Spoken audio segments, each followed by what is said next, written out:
Hello hi welcome back to our channel. నేను మీ లావణ్య. ఈరోజు మన వీడియో చూస్తున్నారు కదా, అరిసెలు. నేను కూడా ఫస్ట్ టైమే చేసిన. ఎట్లొస్తాయో విరిగిపోతాయేమో అన్న టెన్షన్తోని ఇన్ని రోజులు చేయకుండా ఉన్నా.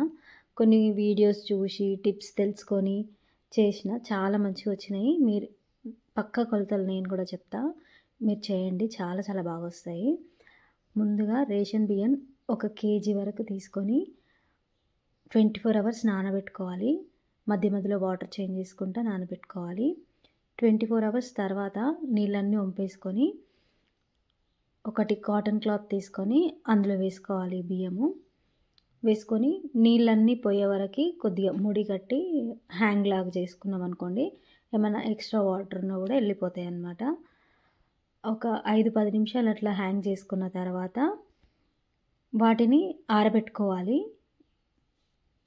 కాటన్ క్లాత్ మీదనే ఇంకొక 10 నిమిషాలు అట్లా ఆరబెట్టుకోవాలి. బియ్యం ఇట్లా టచ్ చేసి కొంచెం తేమ అనేది తగిలినాక ఇట్లా పిండి పట్టించుకోవాలన్నమాట. పట్టించుకున్న పిండిని జల్లల్లో వేసుకొని ఒకసారి జల్లెడ పట్టుకోవాలి. ఎందుకంటే ఏమైనా ఉండల్లాగా ఉంటే పోతాయి అన్నమాట సాఫ్ట్గా. పిండిని ఒత్తుకుంటూ, అంటే గాలి అనేది తలగకుండా ఆరకుండా ఉండడానికి జల్లెడ పట్టుకుంటా ఇట్లా ఒత్తుకుంటూ ఉండాలి. మొత్తం జల్లెడ పట్టుకున్న తర్వాత ఇట్లా ఒకసారి ప్రెస్ చేసుకొని పక్కన పెట్టేసుకోవాలి. ఇప్పుడు పాకం కోసం కిలో రైస్ తీసుకున్నాం కదా, 3/4 కిలో బెల్లం తీసుకుంటే పర్ఫెక్ట్గా సరిపోతుంది. దాన్ని ముక్కలు ముక్కలుగా కట్ చేసుకొని ఒక చిన్న గ్లాస్ వాటర్ వేసుకొని స్టవ్ ఆన్ చేసుకోవాలి. ఇట్లా స్టవ్ ఆన్ చేసుకున్న తర్వాత బెల్లం మొత్తం కరిగించుకోవాలి. బెల్లం మొత్తం కరిగింది అనుకున్న తర్వాత ఈ పాకాన్ని ఒకసారి ఫిల్టర్ చేసుకున్నాం అనుకోండి, ఏదైనా డస్ట్ గిట్ల ఏమన్నా ఉంటే అంతా ఫిల్టర్ అయిపోతుంది అన్నమాట. ఇట్లా ఫిల్టర్ చేసుకున్న దాన్ని మనం ముందుగా పాకం పట్టుకున్న గిన్నెని ఒకసారి మళ్ళీ వాష్ చేసుకొని దాంట్లోనే ఈ ఫిల్టర్ పట్టుకున్న పాకాన్ని కూడా వేసుకొని స్టవ్ ఆన్ చేసుకోవాలి. స్టవ్ ఆన్ చేసుకుంటూ మీడియం మంట మీద మధ్య మధ్యలో కలుపుకుంటూ పాకం పట్టుకోవాలన్నమాట.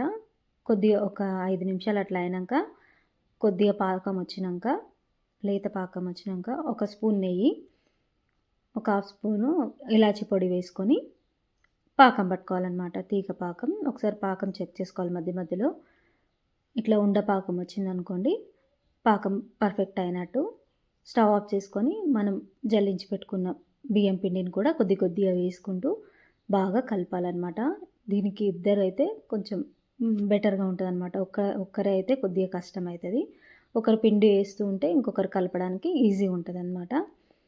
ఇట్లా పిండి అంతా వేసుకున్న తర్వాత పైనుంచి కొద్దిగా ఆయిల్ కానీ నెయ్యి కానీ వేసుకొని పెట్టుకోవాలి, పిండి అనేది ఆరిపోకుండా. ఇప్పుడు కొద్దిగా నువ్వులు తీసుకొని అందులో కాచి చల్లారబెట్టుకున్న పాలు 1 స్పూన్ వేసుకొని కలిపి పక్కన పెట్టుకోవాలి. ఇప్పుడు అరిసెల పిండిని చిన్న చిన్న ఉండలుగా చేసుకొని మనం ముందే ప్రిపేర్ చేసి పెట్టుకున్నాం కదా నువ్వులు, అందులో ఒకసారి డిప్ చేసుకోవాలి. ఈ పాలు వేయడం వల్ల నువ్వులు విడిపోకుండా ఉంటాయి అన్నమాట, ఎక్కువ బయటికి రాకుండా ఉంటాయి. నువ్వులలో అద్దుకున్న తర్వాత చిన్న చిన్న అప్పాల్లాగా చేసుకొని డీప్ ఫ్రై చేసుకోవాలి. డీప్ ఫ్రై కూడా మీడియం ఫ్లేమ్ మీద చేసుకోవాలి. ఒకవేళ 2 అరిసెలు ఒకేసారి కాల్చుకోవాలనుకుంటే ఈ అరిసె పైకి వచ్చిన తర్వాత ఇంకొకటి వేసుకోవాలన్నమాట. అలా అయితే అతుక్కోకుండా ఉంటాయి. ఇలా ఒకదాని తర్వాత ఒకటి అరిసెలు వేసుకొని, అరిసెలు అనేవి తొందరగా వేగుతాయి. బయటికి తీసిన తర్వాత అరిసెలకి ఆయిల్ ఎక్కువ పడుతుంది కాబట్టి ఇలా ఒక క్యాప్ పెట్టుకొని ప్రెస్ చేసుకుంటే ఎక్స్ట్రా ఆయిల్ అంతా వెళ్ళిపోతుందన్నమాట. ఇలాగే అన్నీ ఒకదాని తర్వాత ఒకటి చేసుకోవాలి. చూసారు కదా, చూడ్డానికి ఎంత బాగున్నాయో. బయట క్రిస్పీగా, లోపల మెత్తగా చాలా బాగా వచ్చాయండి. చాలా చాలా టేస్ట్ కూడా ఉన్నాయి. మీరు కూడా ట్రై చేయండి. ట్రై చేసి నాకు కామెంట్ చేయండి. థ్యాంక్ యూ ఫర్ వాచింగ్ అండి. Please subscribe my channel. Thank you.